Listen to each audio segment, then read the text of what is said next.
I think, and I believe strongly that a lot of the risks are well known to everyone. The fight against money laundering is age old at this point. In terms of from the financial systems perspective, I think the risk is fairly uniform across board. One of our major risks is cash. Cash that is untraceable. You can't, if I give you cash, it doesn't go anywhere. You can't see it, you can't track it, you don't know what I use it for, you don't know who, when you gave it, you don't know where it's coming from. So that's one of the major risks we have. Another risk we have, unfortunately, is the pervasión of unlicensed financial institutions. I don't want to call them financial institutions, unlicensed institutions who play in the financial ecosystem. So we have, recently there has been a great perversion of it. Everybody's providing financial intimidation of one way or the other. People are collecting, people are, transacting, and a lot of these guys don't have licenses, and therefore they do not put in the necessary controls or risk mitigants in place. We also have, beneficial ownership issues. Generally, as a country, if you look at our last mutual evaluation report, you notice that there were still a lot of issues in terms of beneficial ownership. And what are those issues? The problem is that today it is very difficult to reconcile the ownership of legal persons and arrangements. I know the CAC has been doing a lot of work. I think last year or so, they came up with the beneficial ownership register, which I think they are still backloading now. It's not robust enough yet. They also came up with, they have been doing a lot of, additions to their platforms. But it still remains an issue because you can see the perversion of shell companies and shelf companies. I think the shell company was how CBEX was able to get through. They put up a shell company and got, and had people pay to them. We also have the one I know a lot of people are waiting for me to say. We have the BDCs, the agency banking. Today, and not to throw them on that bus, but from the financial system perspective, that's still a weak link. I know the CBN has been doing a lot of work in terms of the BDCs. They rolled out a new regulation for them last year, requiring that all of them submit their licenses and then get new licenses after fulfilling certain requirements. Also, agency banking as well. There's been a recent guidance and circular, around what they should or they should not do. But ultimately, those are some of the gaps and vulnerabilities we have in the ecosystem.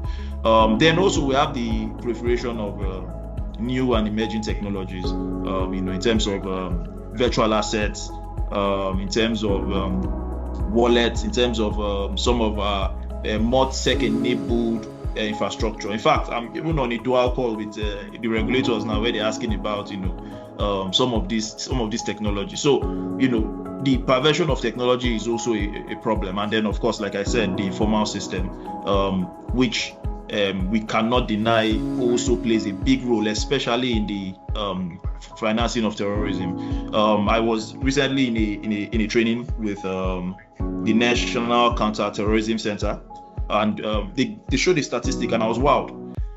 And it said only 20% of the funds that are only 20% of the financing of terrorism goes through the formal sector. Only 20%. The remaining 80% is largely, through the informal sector. That's cash.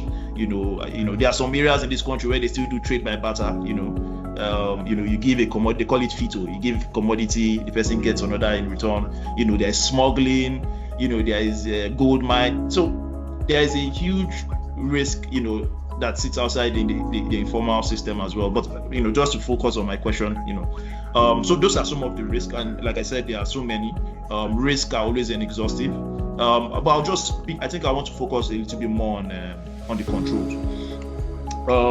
I've mentioned a few of the initiatives that the regulators have come up with in terms of putting together frameworks. Like I said, the BDC framework has come out, the agency banking framework has come out. There is even the sanctions compliance, which I believe Nigeria is trending very, very positively towards, which came out this year, which is making sure that people who have been identified as terrorists are completely and comprehensively excluded from the financial sector, just to make sure that, look, once we are trying to, the idea I believe is to make sure that if you are a propagator of terrorism financing, then you suffer the full extent of the law. Some of the things we can also do as financial institutions include implementing very robust technological solutions. One of the things you see recently is everybody's spending a lot on transaction monitoring solutions, due diligence solutions, transaction screening solutions. But where we need to go to is the era where we begin to connect these solutions. So you go to a typical financial institution and then they have a transaction monitoring solution. It may not even speak to the fraud monitoring solution. It may not even speak to the due diligence solution. For you to have a full and robust AML program, you need everything to speak to each other. So you have onboarded a customer, he says, I live in Abuja, your transaction monitoring solution should be able to tell you, look, this guy does more of his transactions in Lagos. And then that should be able to prompt you to say, sir, you said you live in Abuja, your proof of address says you live in Abuja, but you are not doing most of your transactions in Abuja. How is that possible?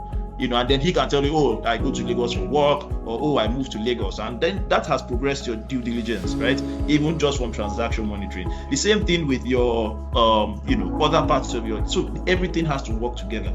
So you might onboard somebody as low risk, but by the time you look at his transactions, or you look at the number of SCRs that are filed on him, or you look at the counterparties, that should feed into your risk assessment, and you should be able to say, look, based on behaviors around the customer, I do not believe that this customer still fits this profile.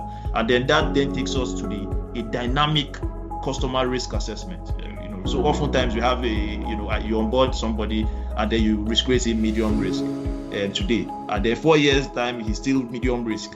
Risk assessment should be extremely dynamic. I personally believe that you should be able to risk assessment should be so dynamic that you risk assess somebody today low risk, and tomorrow, if his behavior changes, you risk rate him medium risk, and if it changes again, you can risk rate him high risk next tomorrow, right? As long as you have proper audit log. So I think that's very important. Another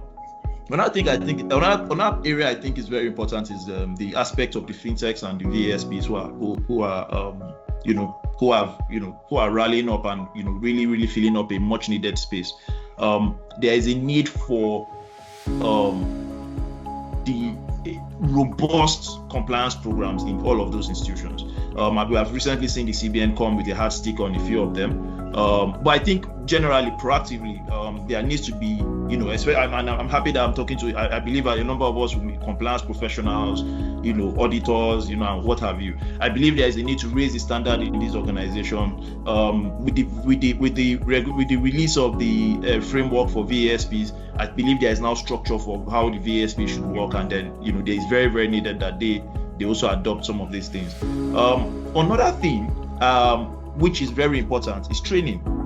So this platform is a very, very good mitigant for AML CFT. There will be people who will come in who have not had new setting terms, or who will be able to take away something from here and then go on and speak at the organization. So another way financial institutions and then platforms like Probe Compliance can assist in the fight against money laundering and terrorism financing is providing platforms like this for people to talk about it. Oftentimes, crimes are always spoken about in hush words, quietly. But it's very important that we speak about this boldly. We talk about it. We make sure that everybody understands, that these are crimes. Oftentimes we think, somebody is being sharp. These are not being sharp. Doing money laundering is not you being sharp. It's a criminal offense, and it's very important that we begin to look at it and treat it like as such. Thank you.